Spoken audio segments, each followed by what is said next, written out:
Bonjour et bienvenue sur le plateau de ICC Online. Aujourd'hui, nous avons le plaisir d'accueillir l'un des pasteurs que nous trouvons, c'est un pasteur évangéliste.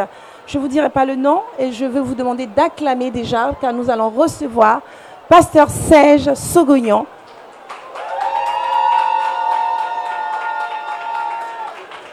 Bonjour pasteur Serge Sogognon. Bonjour ami. Comment allez-vous? Je vais bien et toi? Bienvenue sur le plateau de ICC Online. C'est un réel plaisir pour nous de vous accueillir. Voilà, donc on vous laisse vous asseoir. Merci. Très bien. Pasteur Serge Sogognon, pasteur des églises du Mali. Vous êtes aussi le nouveau responsable d'Impact Sans Frontières. Alors, donc, nous avons des questions, il y a beaucoup d'interrogations et je pense que vous serez à même de nous donner quelques éléments de réponse. Et je sais que j'ai cru comprendre que vous étiez aussi le responsable d'un réveil international des jeunes éclectos. Parfait. Donc, nous, on prend plaisir de vous accueillir sur le plateau. Je vous demande d'accueillir aussi Pasteur Serge en envoyant des cœurs. Voilà, merci. Alors, Pasteur Serge, dites-nous tout aujourd'hui. On voudrait savoir, nous sommes l'église en ligne, donc c'est le digital, et l'église en présentiel que vous représentez, les églises de ICC Mali. Et on sait que vous allez partout ailleurs pour l'évangélisation, pour le réveil, et vous menez des actions de guérison. Aujourd'hui, l'église en ligne voudrait avoir des clés. Comment pouvons-nous collaborer en tant qu'église en ligne et vous, église en présentiel, de sorte que nous puissions, dans l'expansion que nous avons aujourd'hui, comment pouvons-nous faire pour atteindre aujourd'hui ce grand réveil qui est annoncé, à atteindre ce quota des 1 million d'âmes gagnées? Certainement, vous avez des clés à nous communiquer. Alors j'aimerais déjà rendre grâce à Dieu pour la semaine que nous venons de passer à Impact Conférence. Bénir Dieu pour nos parents spirituels, l'apôtre Ivan Castano, Maman Maud, pasteur l'apôtre Yves et Maman Abi. Parce que je crois que ce que nous avons entendu cette semaine donne déjà les clés par rapport à la question que tu viens de poser. Et je crois que l'application de ce que nous avons entendu va nous permettre de pouvoir déployer cette grande vision que l'apôtre Yvan a reçue. Mais à cela, j'aimerais aussi ajouter qu'il y a beaucoup de projets que nous sommes en train de mettre en place avec Pasteur Blaise, qui est le responsable de l'église en ligne, pour atteindre ce quota de 1 million de disciples d'ici 5 ans. Je dis souvent qu'on gagne des âmes dans les rues, on gagne des âmes dans les parcs, on gagne des âmes dans les marchés, mais on ne fait pas les disciples dans les rues, dans les parcs et dans les marchés. On peut gagner des âmes dans les rues, on peut gagner des âmes dans les parcs, on peut gagner des âmes dans les marchés, lors des campagnes, sur des stades, etc. Mais les disciples se font dans les églises. Exact. Les disciples, ça se bâtit dans les églises. Les disciples ne se font pas dans la rue. Donc ça veut dire que 1 million de disciples d'ici 5 années, pour moi, la compréhension, elle est très simple. Ça veut dire que d'ici 5 ans, lorsqu'on fera le cumul des effectifs de toutes les églises ICC, on trouvera 1 million de personnes qui assistent au culte chaque dimanche. Et donc ça veut dire que ce que nous allons voir dans les années à venir, c'est une multiplication d'églises. Donc c'est une multiplication d'églises. Donc ça veut dire une multiplication de bergers, ça veut dire une multiplication de serviteurs, une multiplication de servantes, une multiplication de personnes qui acceptent de se lever et d'aller, qui acceptent de se lever, de porter les fardeaux de Dieu par rapport à tout ce qui est croissance d'église, tout ce qui est implantation, tout ce qui est évangélisation. Donc je crois que la clé ultime pour atteindre ce quota de 1 million de disciples d'ici 5 ans, c'est la moisson, une moisson d'ouvriers, de serviteurs et de servantes qui acceptent de payer le prix, qui acceptent de mourir, qui acceptent le sacrifice, qui acceptent que leur vie donne envie de donner sa vie à Jésus, mais surtout que leur vie donne envie de servir Jésus. Parce que quand on parle de bergerie, on parle de berger. Donc voilà un peu ce que je pense. Donc si tu veux que je récapitule, c'est qu'il faut des personnes qui acceptent de payer le prix pour qu'il y ait des églises qui sont engendrées un peu partout dans le monde. C'est la clé. Et donc, quelqu'un qui entend ma voix, le Seigneur est en train de lui parler. Tout à fait. Tout à fait. Alors, donc la question, c'est de payer le prix. Ouais. Alors, étant jeune pasteur, je pense, il y a un jeune connecté aujourd'hui qui se dit, bon, moi je suis jeune, je paie le prix, ça veut dire que je prie tous les jours, je vais sur le terrain, je gagne des âmes. Et les âmes, je les attire, étant de l'église en ligne. Donc, je pense que ces âmes qui sont gagnées sont pour l'église en ligne. Mais aujourd'hui, avec ce jeune âge, le manque d'expérience, quel conseil, pasteur Serge, pouvez-vous donner à ce jeune qui pourra prendre ses marques, se lever, conduit par le Seigneur? Alors, je vais peut-être partager mon témoignage. Lorsque j'ai été envoyé au Mali, qui est un pays à plus de 95% musulman, je suis allé en mission. C'était à l'époque avec pasteur Mira, pasteur André, pasteur Herman. Et quand nous sommes arrivés au Mali, à Bamako, c'était juste pour un petit séminaire parce qu'il y avait un groupe de personnes qui suivaient les messages de l'apôtre Ivan et qui aspiraient à ce qu'il y ait quelque chose, une famille qui commence au Mali. Et donc quand on arrive à Bamako, je pense le dernier jour ou l'avant-dernier jour de notre départ du Mali, les pasteurs m'ont appelé et m'ont dit qu'ils avaient reçu de la part du Seigneur que moi je devais rester. Donc je ne m'attendais pas à ça. Ils m'ont laissé une nuit pour prier et leur donner la réponse. Et si je suis au Mali, c'est que la réponse était oui. Alors après, je suis allé sur le terrain. Au départ, je devais aller pour 2 semaines à Bamako et revenir pour 2 semaines à Lomé parce que j'avais tellement de responsabilités au niveau de ICC Lomé. Et mais quand je suis arrivé, pour le premier séjour qui était censé durer 2 semaines, j'ai fait 1 mois.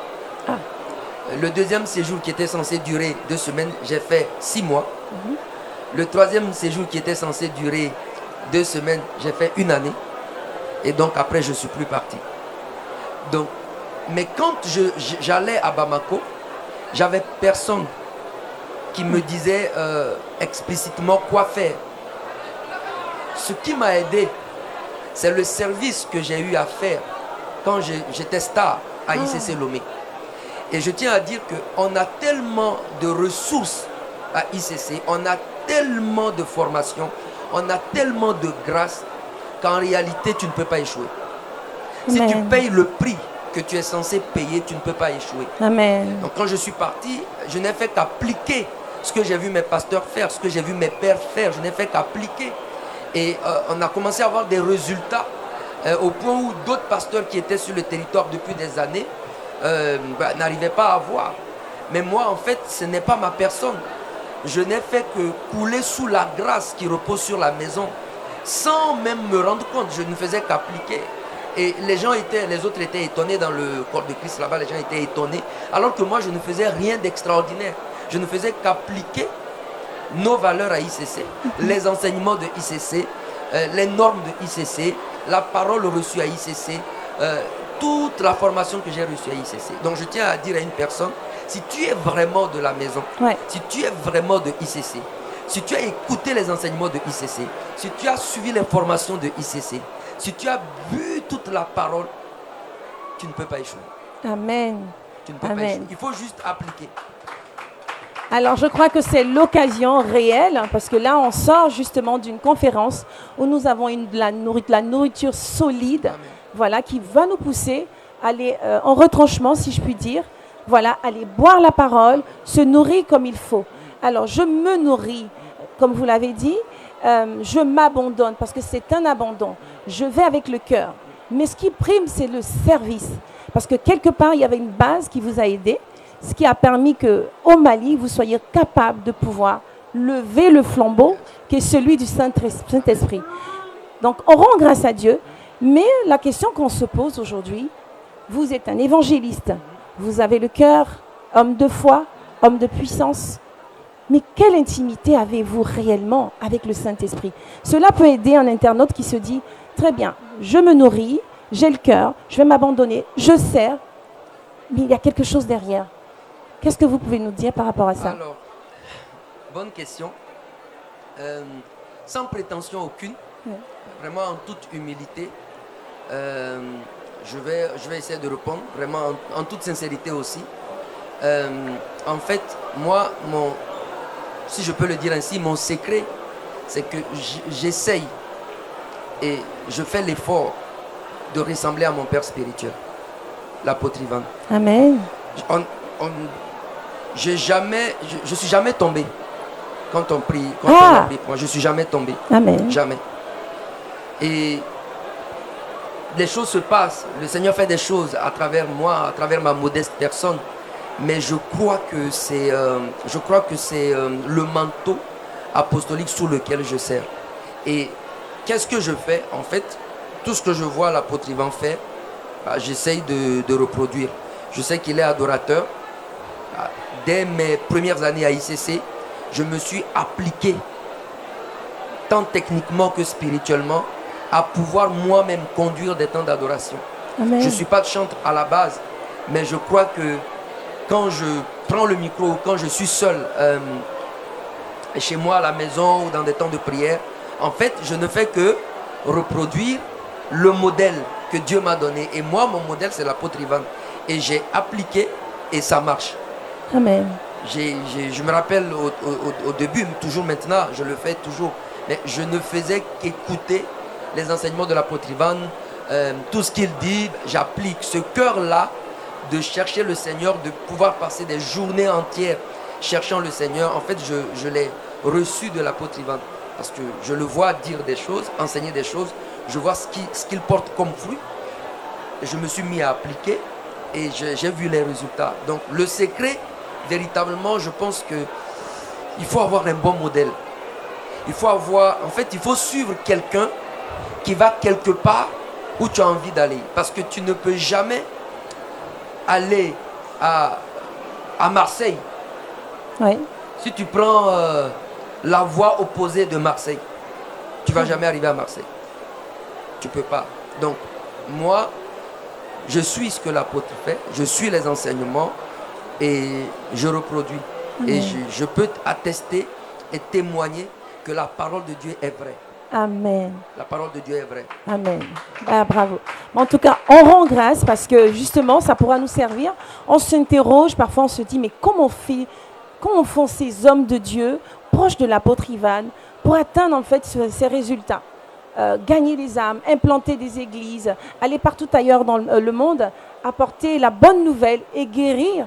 Donc voilà, aujourd'hui, on pourra s'appuyer sur ce témoignage qui pourra aider un internaute, un frère, une sœur, voilà, à rentrer dans cette dynamique, suivre, gagner par le cœur et marcher véritablement en suivant les anciennes bornes. Je peux peut-être rajouter quelque chose. Bien sûr. Alors j'aimerais dire à quelqu'un, puisque là, nos bien-aimés sont en ligne, oui, et vont peut-être se dire, alors nous, on n'est pas proche physiquement de l'apôtre Ivan, comment pouvons-nous apprendre des choses ou peut-être recevoir des conseils Moi, je pense que le contact physique entre l'apôtre Ivan et moi a commencé il y a quelques années.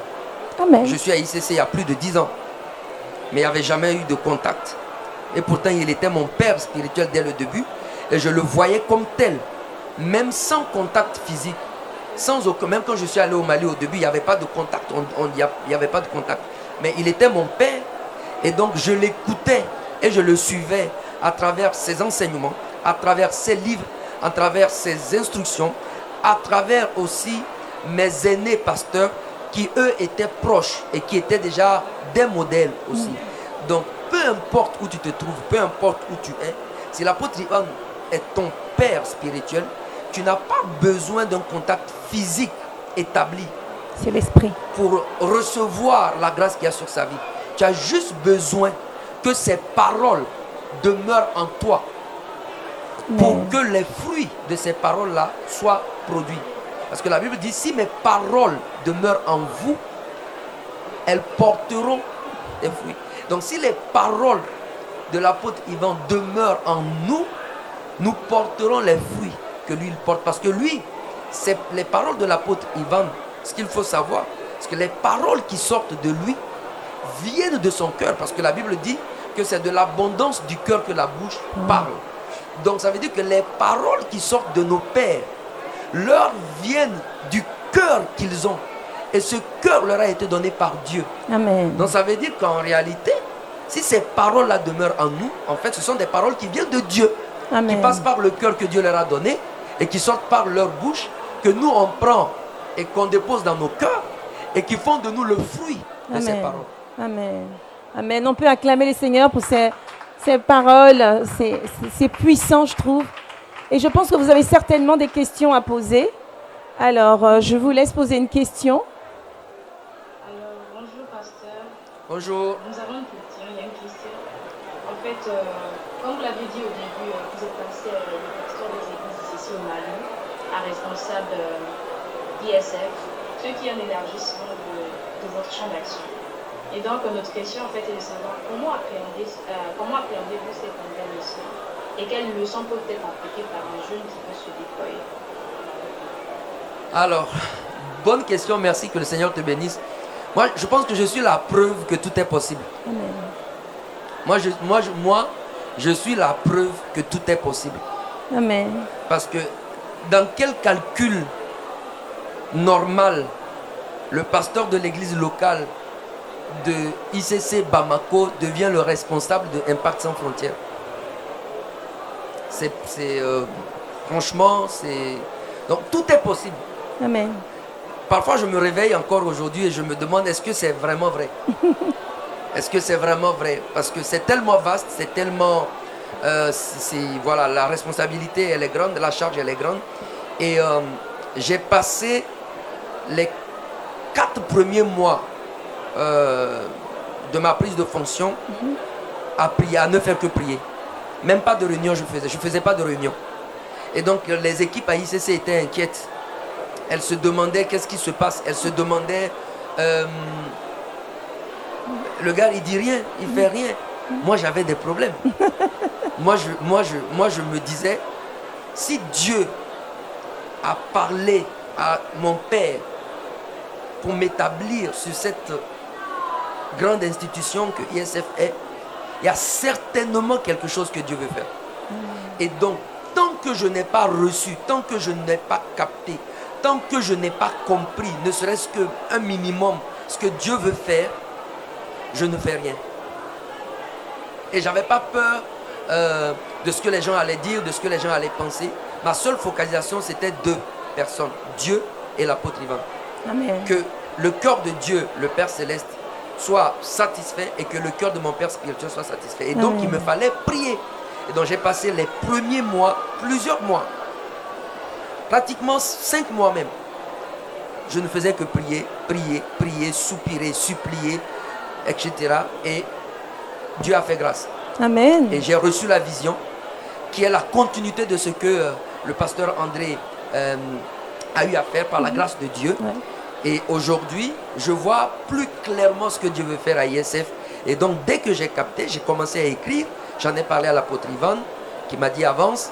Et donc, aujourd'hui, on est vraiment en restructuration, comme certains peuvent le remarquer. Et donc, je pense que lorsqu'on fait du Saint-Esprit son allié, et lorsqu'on fait l'effort de capter la direction dans laquelle Dieu veut aller, les choses peuvent devenir faisable, pas facile, mais faisable. Amen. Et donc moi, Dieu m'avait fait grâce de capter que l'apôtre Ivan voulait un renouveau. Il avait des battements de cœur, il avait des fardeaux, il aspirait à quelque chose de plus, à un impact qui va justement au-delà des frontières. Et j'ai pu comprendre ça. Et donc Dieu m'a aidé par la prière. C'est pas encore fini, je continue de prier, on continue de prier. Et donc je pense que la prière m'a beaucoup aidé, le Saint-Esprit a aidé. Les orientations de l'apôtre Ivan m'ont beaucoup aidé.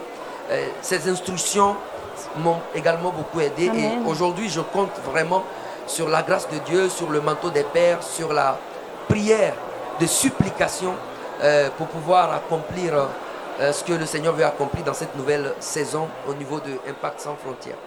Amen, amen. On peut acclamer le Seigneur parce qu'effectivement, c'est sur la base de la prière que Pasteur Serge s'est appuyé pour avoir les orientations du Seigneur pour s'engager. On ne peut vraiment pas s'engager si on n'a pas connecté avec l'Esprit qui puisse nous conduire. C'est lui qui gouverne toutes choses. Donc on rend vraiment grâce à Dieu de ce que ces clés, ces informations nous serviront, sur lesquelles nous nous appuierons dans tous les départements où on se trouve, quel que soit le service, ce culte qu'on rend à Dieu. On comprend qu'il faut d'abord faire du Saint-Esprit la priorité pour avoir la direction et être conduit. Merci, Pasteur Serge, pour tous ces éléments de réponse. C'est avec un réel plaisir qu'on a eu à vous accueillir sur notre plateau et on croit vraiment vous accueillir très prochainement pour d'autres thématiques. Amen. Merci bien. Merci Avez-vous autrement un mot pour la fin? Un mot de fin. J'aimerais juste dire à la famille online que nous avons hâte de venir vers vous, Pasteur Blaise et moi. On a, comme je l'ai dit tantôt, on a de bons projets qui arrivent et nous attendons qu'un jeune se lève Amen. et nous dise, nous sommes 2 personnes ici dans ce territoire, mais nous avons la foi. Nous croyons qu'à 2, on peut bouleverser tout le pays. Amen. Nous croyons qu'à Amen. 2, on peut bouleverser tout le pays. Amen. Et je pense que dans les semaines à venir, dans les mois à venir, Dieu va faire de belles choses. Amen. Et ICC Online est une plateforme, est une église pour laquelle on doit véritablement rendre grâce à Dieu. Amen. Et moi, je crois énormément dans ICC Online. Amen. Parce que les implantations d'églises qu'on va faire prochainement vont être viables et productives parce que ICC Online a existé. Et donc, je crois vraiment que quelque chose arrive. Et le pasteur Mathieu, notre papy, si je peux le dire ainsi, l'a prophétisé. Il a dit qu'il y aurait une explosion. Amen. Et la mission et l'église en ligne seront des canaux que Dieu va utiliser pour une explosion d'églises à Amen. travers le monde. Amen. Oui, Amen. oui, ça va se faire. Et Amen. donc, get ready. Vous tous qui êtes un peu partout dans le monde, on arrive. Amen. On arrive. J'ai déjà vu des familles commencer à 8, à 5 et devenir plusieurs centaines. Nous, à Bamako, quand je suis arrivé, ils étaient quoi? Ils étaient 11. Aujourd'hui, on est plusieurs centaines. Amen. En octobre, on a commencé à Nairobi. Ils étaient 8, 9. Actuellement, ils sont plus de 100 en 6 Amen. mois. Donc, je crois que la prochaine église, c'est là où tu es. Amen. Et Amen. Pasteur Amen. Blaise et moi, on arrive. Par la grâce de Amen. Dieu. Ah ben, on Dieu rend bénisse. vraiment grâce Et à on peut Dieu. acclamer le Seigneur. Amen. Merci. Merci, Pasteur Ok. Serge.